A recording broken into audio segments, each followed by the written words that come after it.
në këndvështrimin tim duhet ndajmë dy gjëra. Është zvogluar mundësia e krimit organizuar për të pasur akses, po them, në procesin zgjedhor, unë mendoj që po.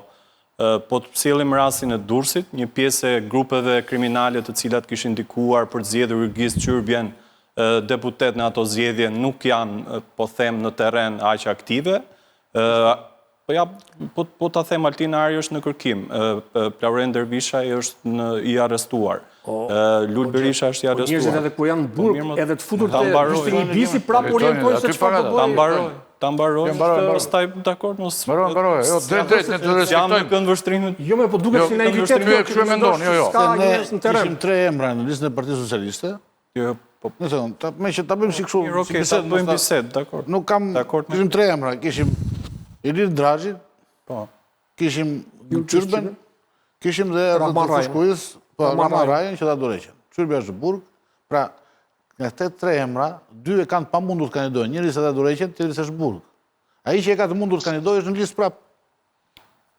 Dhe ai mbështetet nga grupet kriminale dhe ne e dim. Dakord. Pra çka ndryshimi ka?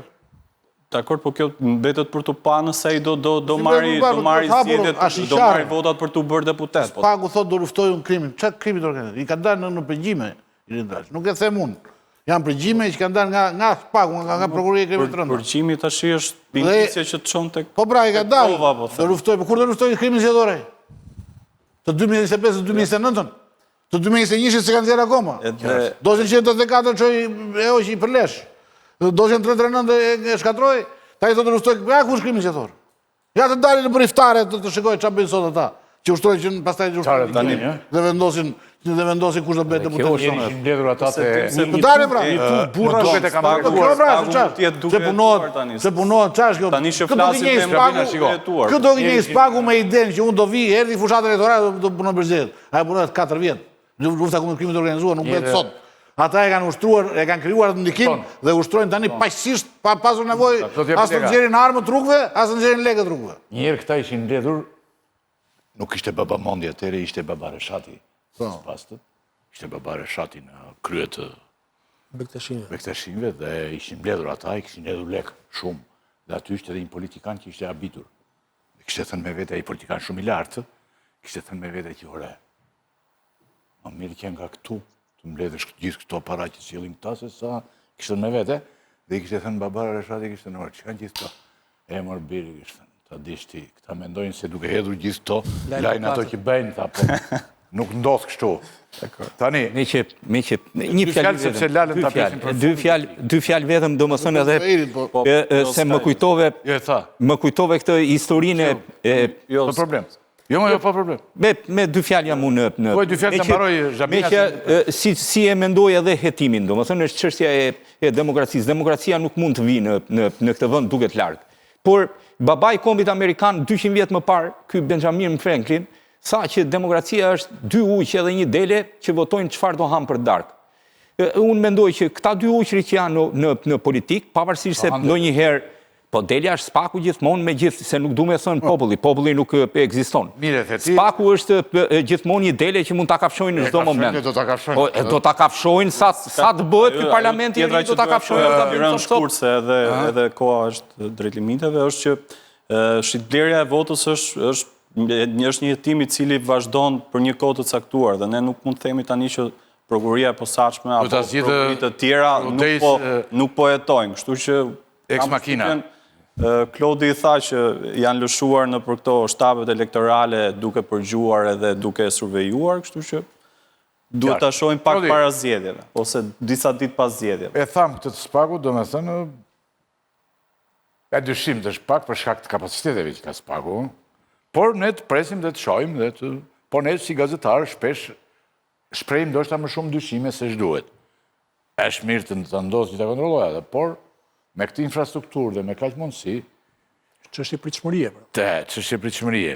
Por tani, po oligarkët dhe biznesmenët këto këtë gjuar gjë, apo hedhin para për zgjedhje. Spaku merret me këta, po nuk e quan problem, se për shembull njëri më tha mua nuk është as oligark i shkreti, nuk e them dot të emrin fare, nuk është oligark. Tha, i biznesmen, tha mua unë, tha do t'jam bath. Tani, zoti Rakipi, nuk e kam dëgjuar do t'jam bath, tha se duar këtë dy palë. Të duan të dy palët dhe duan... Atëherë, nuk e kam të quar të gjithë bisedën për shkak se pata problematika me zërin, megjithatë, në lidhje me pyetjen tuaj, nëse e kuptova drejt, a ka të dhëna për oligarkin që po financon në zgjedhje.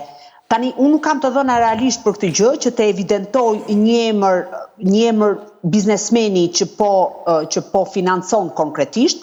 Dyshimet janë që po, janë vetëm dyshime, nisur nga parat që qarkullojnë edhe nga fushatat se si bëhen sidomos në udhëtimet që janë jashtë vendit në diasporë, megjithatë, edhe biznesmenët nuk janë imun nga hetimi. Çka do thotë, nuk është çudi që të nesërmen të ketë edhe në mesin e tyre që mund të preken nga hetimet e prokurorisë së posaçme.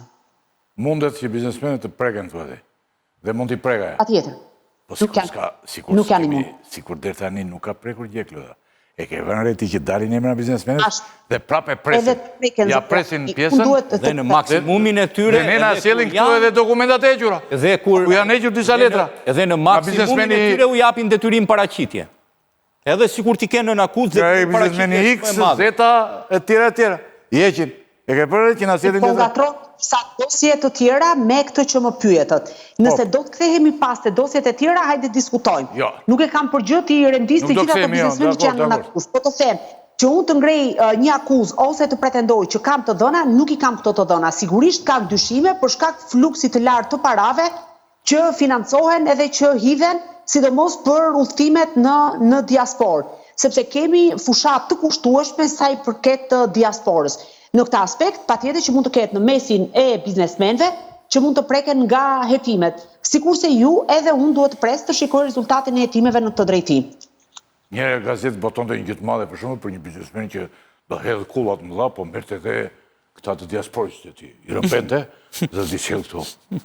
Dëgjova kështu, e kupton se e pash, po ndoshta edhe gënjen tani media. Ai Philip Plenit. Ë? Ai është Philip Plen. Dëgjova, domethënë gjëra që dëgjohen kështu. Në ka bërë edhe? Po. Është investigimi i Birnit për rastin që ju citoni. Është investigimi i Birnit, po? Po. Është një investigim i Birnit që ka të bëjë me njërin nga biznesmenët, që sipas Birn Albenja, po është një investigim që është diskutuar, besoj, ka pritur kryeministrin e vendit. Sigurisht që raste të tilla mund të ketë plot edhe që mund të jenë lupën e prokurorëve të posaçëm. Kështu që në këtë aspekt janë hetime që janë duke vijuar. Okej. Nuk të dëgjoj shumë mirë me thënë drejtën. Bëni një kujdes se kam pyetjen e fundit me Lalën. Tani dëgjon? Tani po. Tani, në ndajnë pak muaj nga zgjedhjet. Do me thoni pak muaj të mund, pak dit, shu, një muaj e pak. Një muaj e gjysëm. Tani, mos flas njeri aty, të lutem. Të lutem.